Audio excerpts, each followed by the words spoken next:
Carlos Nelson with Cascade Media Group, and today we have Third District Councilwoman Melissa Robinson on to give us the rundown on this week's City Council meeting. Welcome to the show, Ms. Robinson. Thank you so much, Mr. Nelson. For all intents and purposes, there wasn't a whole lot of fanfare at the City Council meeting today. Certainly there were some great things from the Third District perspective. There was a resolution to address and look at land bank properties. So shout out to Councilwoman Melissa Patterson Hasley and the mayor for looking at ways to expedite housing on land bank properties. And then we also Tell our paid out audience what land-based properties mean. Sure. So these are essentially municipally owned properties, but they have their own separate politic.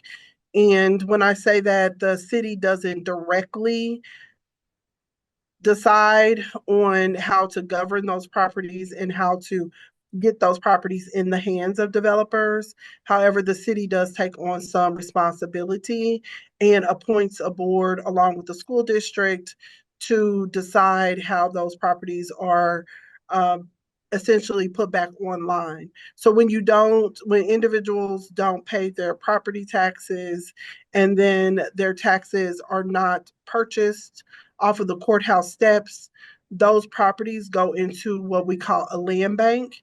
And that land bank, again, has a board, which right now the chair of the board is Raina Park Shaw, Councilwoman Raina Park Shaw, the 5th District. And then also Melissa Patterson Hasley's on that board.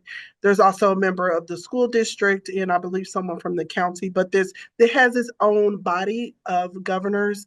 And then there's the homesteading authority that takes those properties and starts to do some land assemblage or work to make sure that those properties that are ripe for housing development can get that development done. And so I serve on the Homesteading Authority along with Councilwoman Lindsay French, Diane Binkley, who's the Deputy Director of our Planning Department, is the Vice Chair. Kamiko Black Gilmore is on that board as well, and others.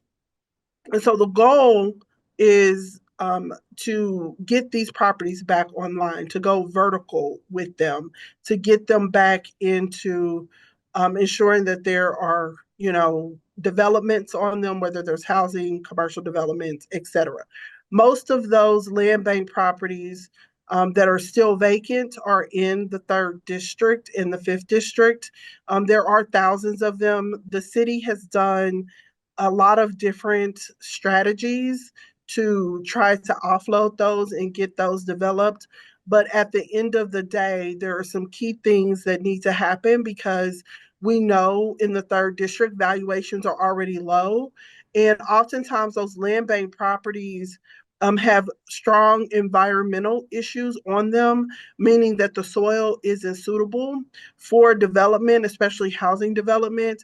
And then they get all caught up in the quagmire of having a clean title. So when you go to do a quiet title on these properties from, someone down in the family who's listed as the owner, who again didn't pay the property taxes before it comes into the land bank, the title needs to be clean. So when a developer comes in to do a project, they have all of these hurdles in the 3rd District, which makes it a slower process and a compounding process, and it's hard to get them back online. If you're an investor and you want your money to, have a return on your investments, and you go to the bank and they say, hey, this land isn't worth very much.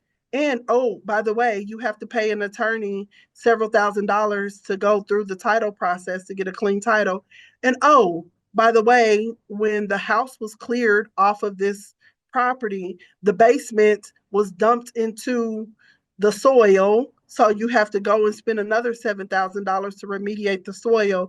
It just doesn't become advantageous for developers to invest unless there is some really direct, real city incentives that are outside of tax abatements to make it work. And so some of the things that we have to do is invest in the clear titles, right? Making sure that those, when we do hand over those properties, that they don't have title concerns so that they don't have to pay for those extra fees and expenses. The other piece is to utilize things like our housing trust fund. Oftentimes those funds we call that we say that, hey, we need shovel ready projects, meaning we're not willing to pay for pre-development. It certainly, if the city has caused the soil contamination issues, the city should be responsible in helping to clear up some of those issues. We need to be able to attract developers and give them incentives, ensuring that there's appropriate infrastructure that's in place, sidewalks, water lines, street lights, driveway cuts, all of those things. Those are things that the city can do to start to address some of the issues with the land bank properties. And so I'm very excited that we have some focus on solutions and going vertical on these specific properties.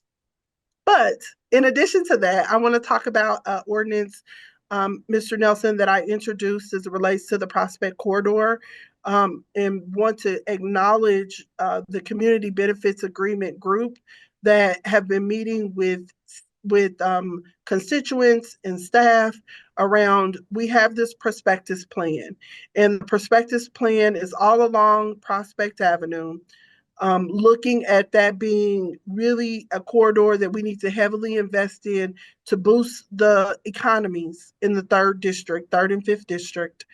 And there has to be some city investment that goes along with it. However, rightly so, Mr. Nelson, when you have folks that are in the contracting industry that come on your show and invite them to come on your show and to talk to you about what's happening with construction.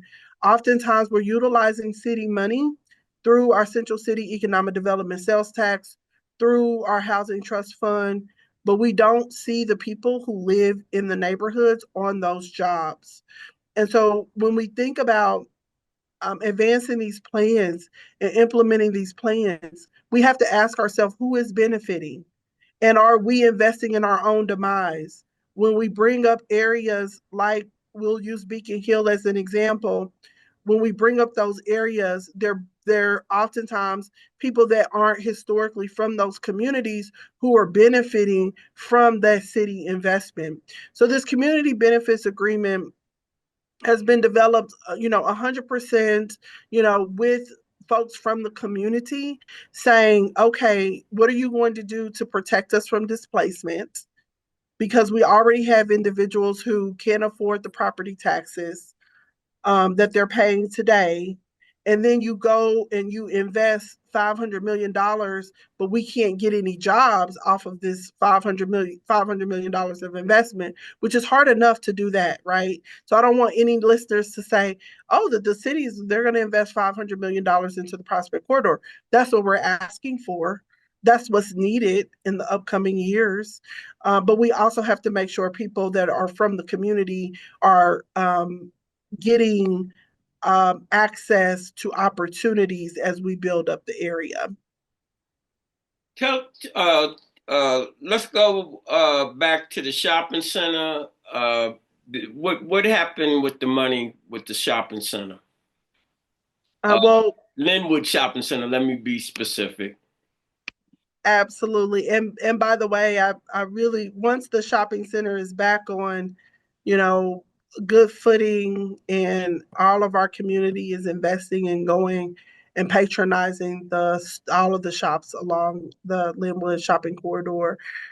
We're hoping to make sure that we can rebrand the shopping center, and thinking about making sure, folks that have their blood, sweat, and tears, that we are, when we think about the shopping center, we don't just think about, oh, this is a place where we shop, but this is a place where the ministers came together, back 20 years ago, folks like, Wallace Hartsfield leading the charge to say we can, we must, we should, we shall invest in this community, that we're thinking about our history that's there. But to answer your question more pointedly, the city council recognized that we needed to invest just in the last year's budget, $1.2 million, and then in this year's budget, $750,000 into ensuring that city asset is protected. And what I want your listeners to know, Civics 101, your city is in the business of subsidies. Your city is in the business of providing subsidy. And when I say that, people often are like, why is the city bailing out a private corporation? Why is the city investing in a grocery store? It's a private entity. Well, that's what the city often does. When you look at one light, two light, three light, when you look at the deck over I-670, when you look at our entertainment districts, when you look at Samara Road, when you look at the Crossroads, when you look at the Cerner campus that used to be the Bannister Mall, those are all subsidies. Your city provides over $100 million every year in providing subsidies to private corporations when they have things that we want and it doesn't pencil out financially. And so oftentimes we get in these discussions about the grocery store, which is owned by nonprofits that has done business in this community for decades, and took on the grocery store. We were able to provide $750,000 through the community's pressure. The community had to come to City Hall and demand change, when oftentimes in other parts of our community, let's call a spade a spade. Let's be 100. Let's keep it real. Other communities don't have to come down and get ugly and nasty with their city government. They're very clear about what the solution is, about what they need. And so we were able to this week provide that level of subsidy and support so that we could save the grocery store. But that's just the first step. We have to address some of the structural issues that are happening. Hats off to President Pat Clark, who's the president of Oak Park Neighborhood Association, who has taken on the initiative to say, we need revenue to help to employ these individuals that are being deleterious, that are causing our community concern. And he's went and talked to these folks that, oftentimes that we see on 31st and Prospect, and we're like, oh, people are out here, you know, being disrespectful. People are out here not doing the right thing. People are out here up to no good. I'm going to go ahead and keep going and go to a grocery store, you know, in another part of the community because of the element that's happening on city property.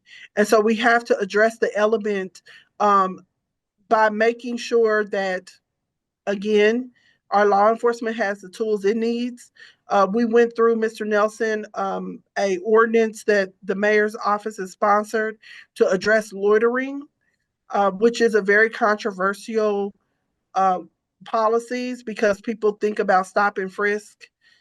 People think about, oh, my First Amendment rights, I can't convene and assemble, because if I'm just out in the community on the bus stop, then there's going to be problems with law enforcement.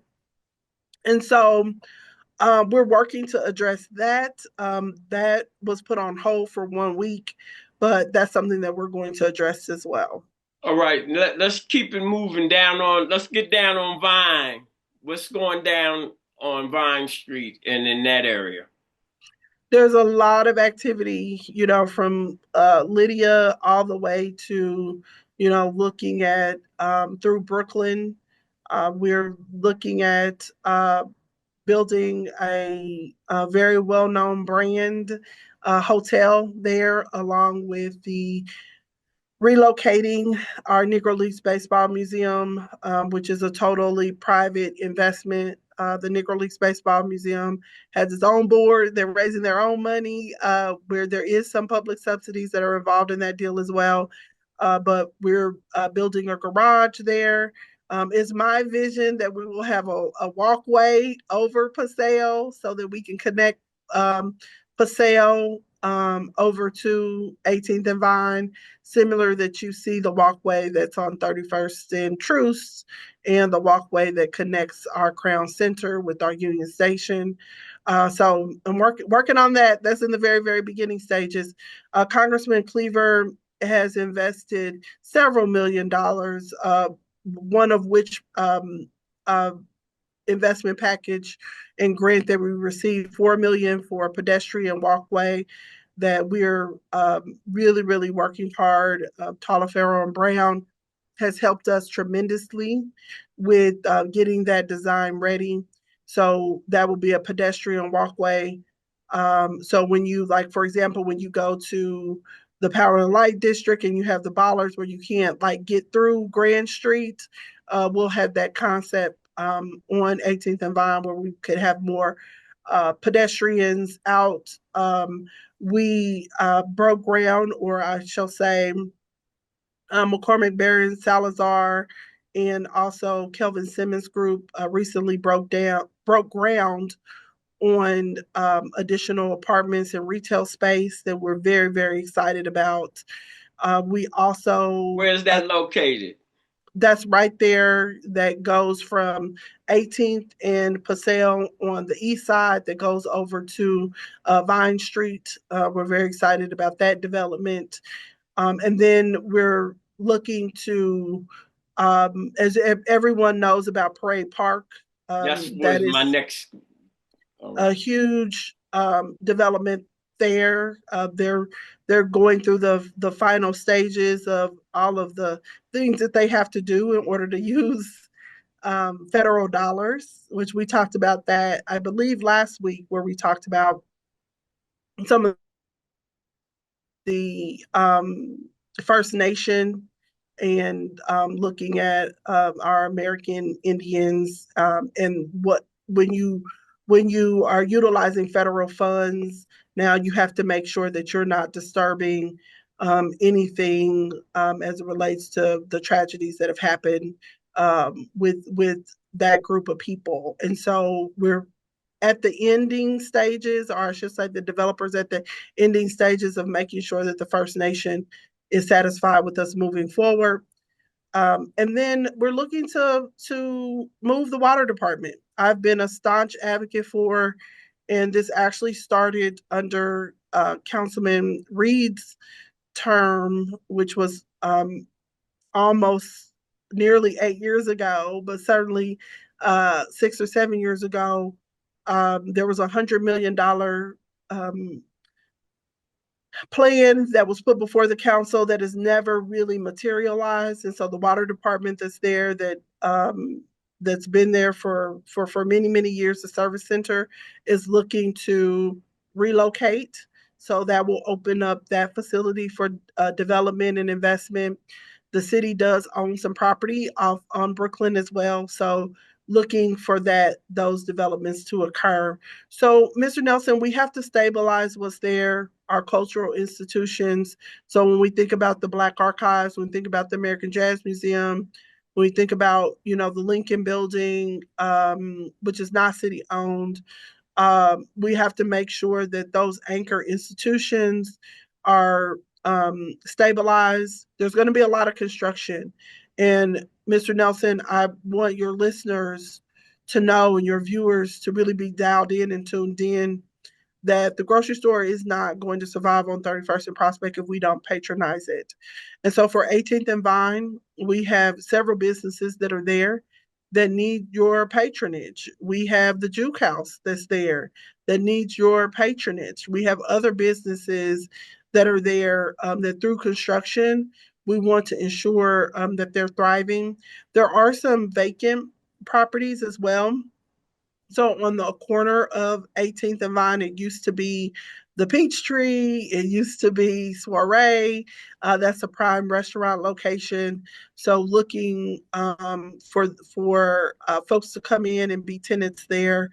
And it's my hope, and one day, Mr. Nelson, that the city will, get out of the landlord business at 18th and Vine, and we can privatize it. But the beauty of having your city government to hold on to some of that ownership is to ensure that you're not displaced and small businesses can have access to do business there.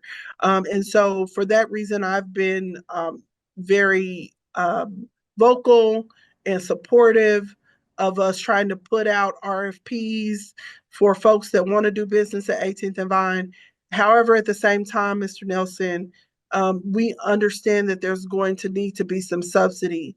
And oftentimes in our community, we either have one or two extremes. We have folks that are afraid to ask for what they really want and they want to struggle through it and they want to do the right thing. They don't want to ask the city for anything. And then we have the other extreme that the city has to provide everything, right? And so what I am saying to your viewers and to small business owners and those who are enterprising in our community is that yes, you have to put sweat equity into things. You have to make sure that you have your own contribution, but look to your city government to help to make things pencil out as well, because everyone else is doing it. Everyone else does it. But they do it with the level of confidence and they do it with the level of education and understanding and awareness of what tools are available to them in order to be successful.